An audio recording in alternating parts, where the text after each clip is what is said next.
श्री कृष्ण। राधे राधे। आप सभी का दिन शुभ और मंगलमय हो।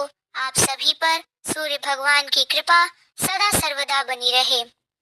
रविवार का दिन सूर्य देवता को समर्पित होता है। रविवार के दिन सूर्य देव की पूजा करने से तथा सूर्य देवता को अर्घ देने से जीवन के सभी दुख दूर हो जाते हैं। शारीरिक, मानसिक और कष्ट दूर हो जाते हैं और सभी प्रकार के सुखों की प्राप्ति होती है। आज के दिन सूर्य देवता की पूजा करके सभी भक्तजनों को व्रत कथा अवश्य ही पढ़नी या सुननी चाहिए। तो आज की इस वीडियो में आप सुनेंगे रविवार व्रत कथा। पौराणिक व्रत कथा के अनुसार प्राचीन समय में किसी नगर में एक बुढ़िया रहती थी। वह प्रत्येक रविवार को सुबह उठकर स्नान से निवृत्त होकर अपने आंगन को गोबर से लीपकर स्वच्छ रखती थी। फिर सूर्य देव की पूजा करके भोजन तैयार कर भगवान को भोग लगाकर ही स्वयं भोजन किया करती थी। भगवान सूर्य देव की कृपा से उसे किसी भी प्रकार का कोई कष्ट या चिंता नहीं थी। धीरे धीरे उसका घर धन्य धान से भर गया। उस बुढ़िया को सुखी होते देखकर उसकी एक पड़ोसन उससे बुरी तरह जलने लगी। बुढ़िया ने कोई गाय तो पाल नहीं रखी थी, इसलिए रविवार के दिन घर लीपने के लिए वह अपनी पड़ोसन के आंगन में बंधी हुई गाय का गोबर लाया करती थी। पड़ोसन ने कुछ सोचकर एक दिन अपनी गाय को घर के अंदर बांध लिया और अगले दिन रविवार था और गोबर नहीं पाने के कारण उस दिन बुढ़िया ने सूर्य भगवान को भोग भी नहीं लगाया। जब भोग नहीं लगाया तो उस दिन उसने स्वयं भी भोजन नहीं किया। इस प्रकार सूर्यास्त होने पर वह बुढ़िया भूखी प्यासी ही सो गई। उसने इस तरह से निराहार व्रत कर रख लिया। रात में सूर्य भगवान से उसने स्वप्न में दर्शन दिए और व्रत न करने और उन्हें भोग न लगाने का कारण पूछा। तब बुढ़िया ने बहुत ही विरत स्वर में पड़ोसन के द्वारा घर के अंदर गाय बांधने और गोबर न मिल पाने की बात कही। सूर्य भगवान ने अपनी भक्त की परेशानी का कारण जानकर उसके सब दुख दूर करते हुए कहा, हे माता, आज हम आपको एक ऐसी गाय देते हैं जो सभी इच्छाएं पूर्ण करती है, क्योंकि उसके आप हमेशा रविवार को पूरा गाय के गोबर से लीपकर फिर भोजन बनाकर मुझे भोग लगाकर ही स्वयं भोजन करती हो। इससे मैं बहुत प्रसन्न हूँ।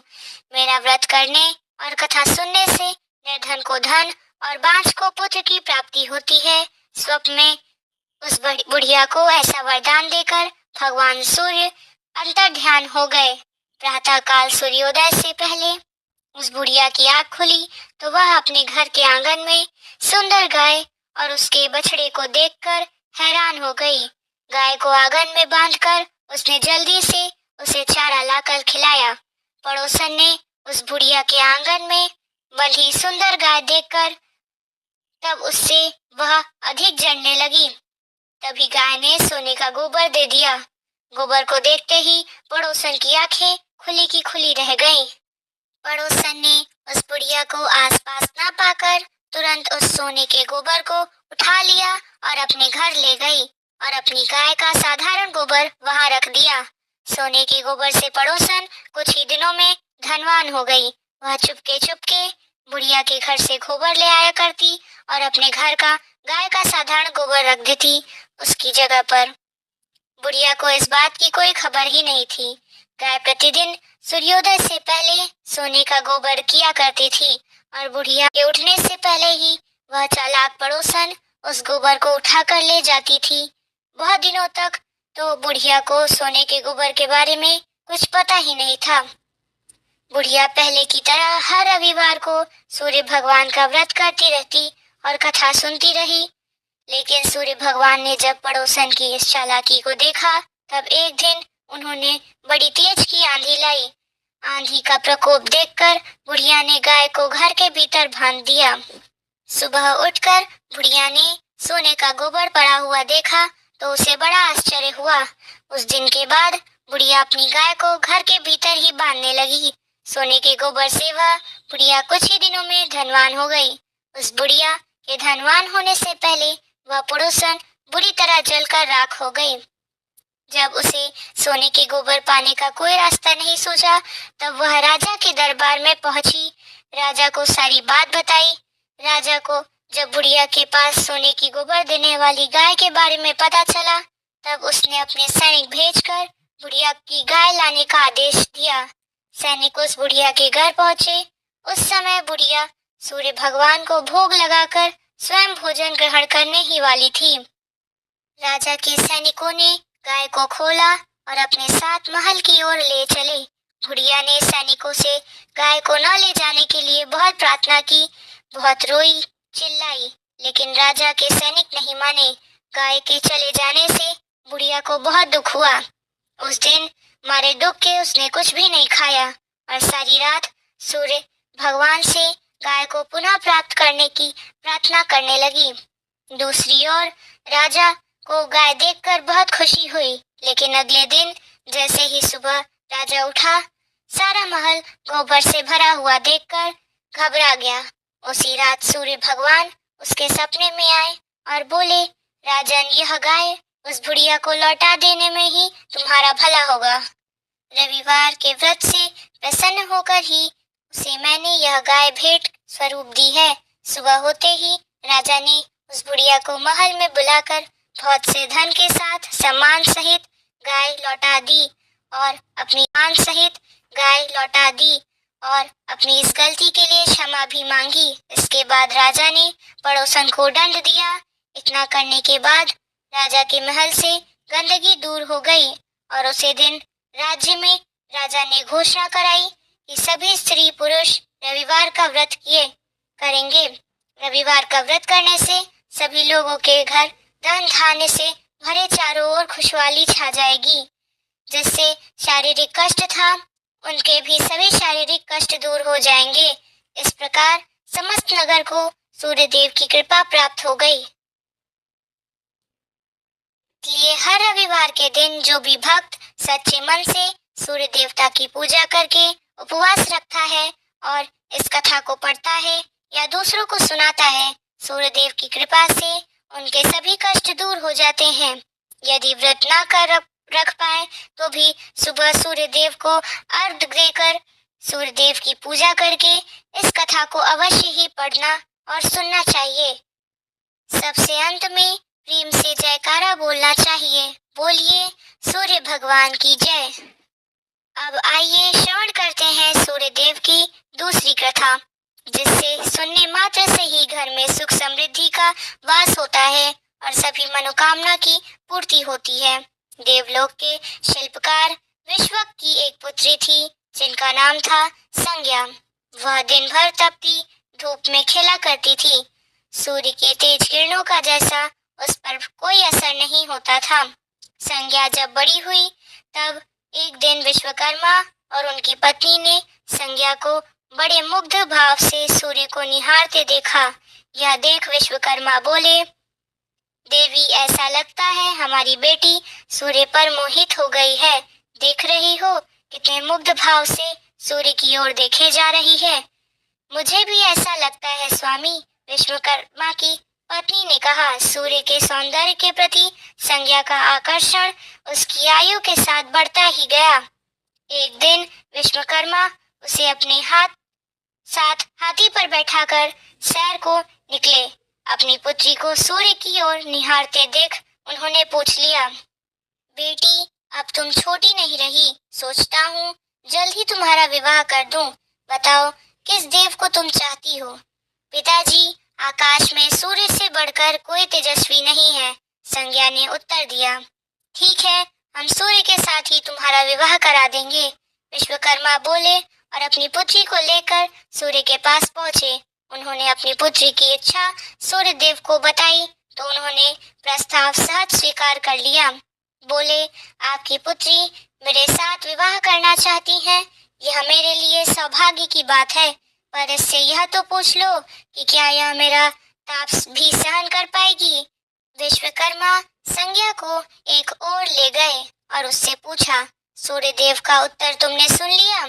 बेटी, अब बताओ, सहन कर लोगी हर ऋतु में उनका तप? हाँ पिताजी, संज्ञा ने बड़ी विश्वास के साथ कहा। कुछ ही दिनों बाद संज्ञा का विवाह सूर्यदेव के साथ हो गया।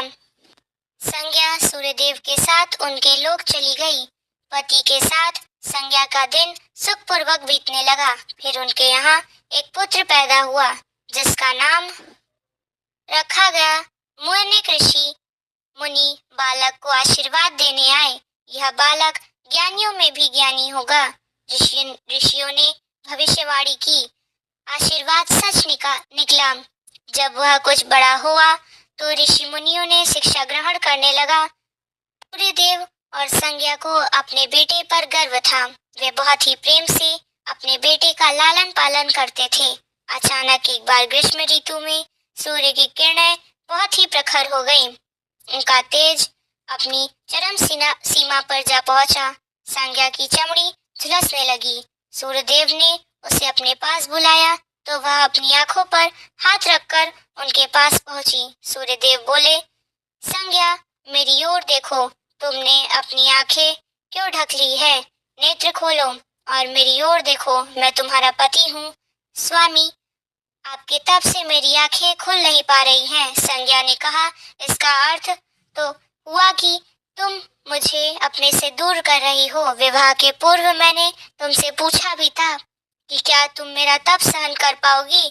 तुम्हारी सहमति पाकर ही मैंने तुमसे विवाह करना स्वीकार किया था, लेकिन अब तुम अपने वचन से मुकर रही हो।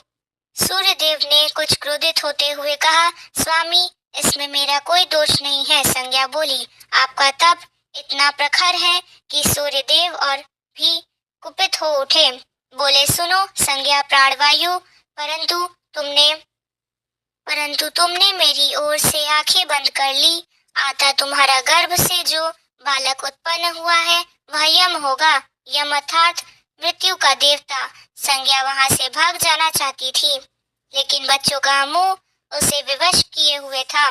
संज्ञा की एक सास थी, उसका नाम था छाया। वो हूबहू संज्ञा की ही प्रतिलिपि थी।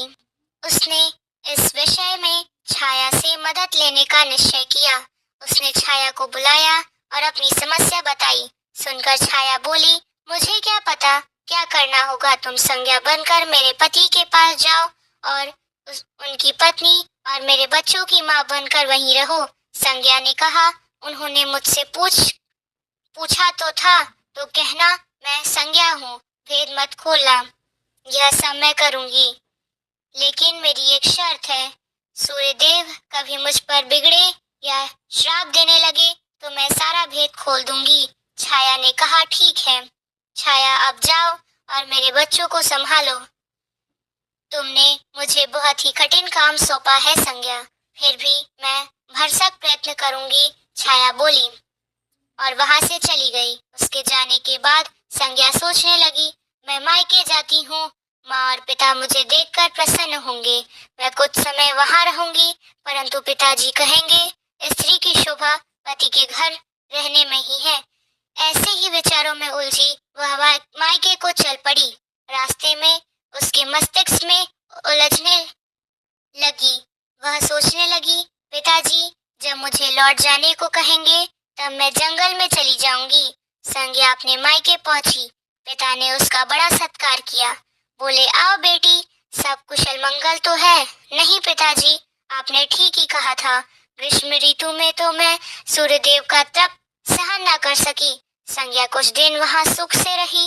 एक दिन पिता ने उससे कहा, संज्ञा तुम्हारे आने से बड़ा हर्ष हुआ है, परंतु विवाह हो जाने के बाद स्त्री को मायके में अधिक समय तक नहीं रहना चाहिए।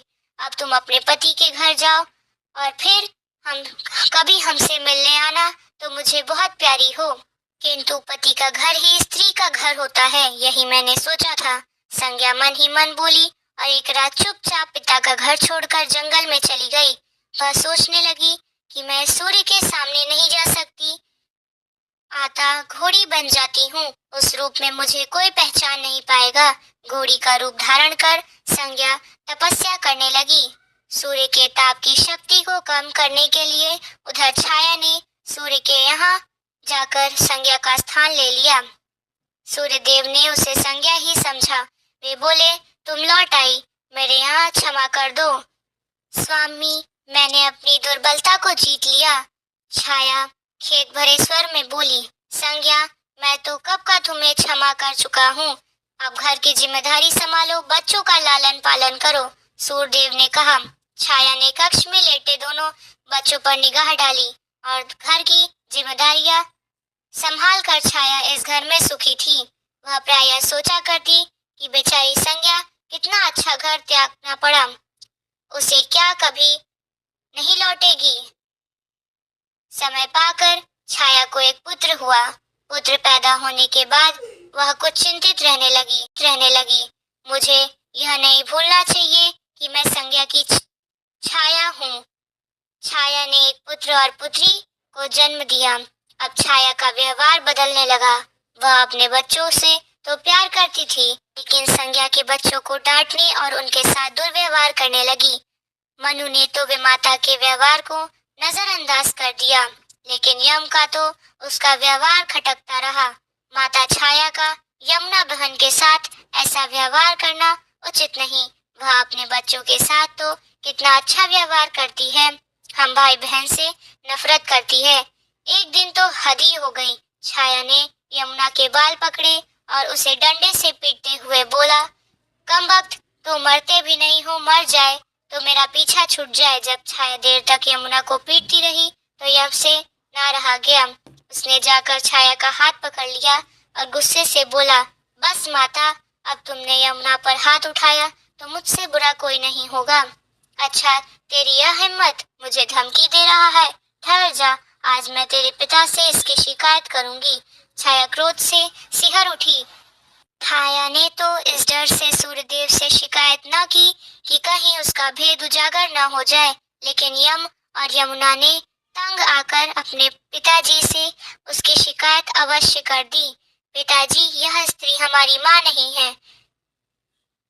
यम ने कहा, हाँ पिताजी, पुत्र माता से विमुख हो संतु माता की ममता कभी कम नहीं हो सकती। यमुना बोल उठी, मैं देख लूंगी, तुम जाओ, डरो नहीं, सब ठीक हो जाएगा। ऐसा कहकर सूर्यदेव ने बच्चों को धैर्य बंधाया, लेकिन बच्चों के जाते ही वे सोच में पड़ गए। बच्चे ठीक कहते हैं, यह अवश्य कोई माया है।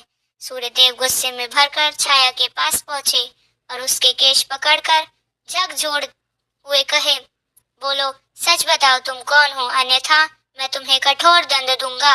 हरि स्वामी, भय से कांप छाया बोली, मैं संज्ञा की छाया हूँ। वह आपकी देखभाल का भार किसी और को सौंपे बिना नहीं जाना चाहती थी, इसलिए उसने मुझे आपके पास भेज दिया। वह कहाँ गई है? सूर्यदेव ने पूछा। अपने पिता के यहाँ। सूर्यदेव सीधे विश्वकर्मा के पास पहुंचे और उनसे बोला, संज्ञा कहाँ है? वह तुम्हारे तेज से बचने के लिए यहाँ आई थी, विश्वकर्मा ने बताया। अब वह कहाँ है? मैंने ध्यान करके पता किया है कि उसने घोड़ी का रूप ले लिया है। वह जंगल में घूमती रहती है और तुम्हारे तेज को घटाने के लिए तपस्या कर रही है, विश्वकर्मा ने बताया।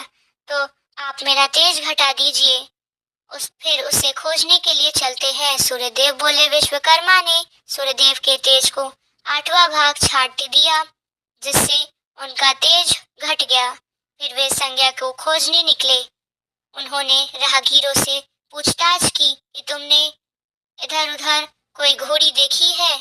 हाँ, एक विलक्षण घोड़ी को हमने पास विचरण करते हुए देखा है, राहगीरों ने बताया। उसमें विलक्षण क्या है? वह घोड़ी मानवी भाषा में बोलती है।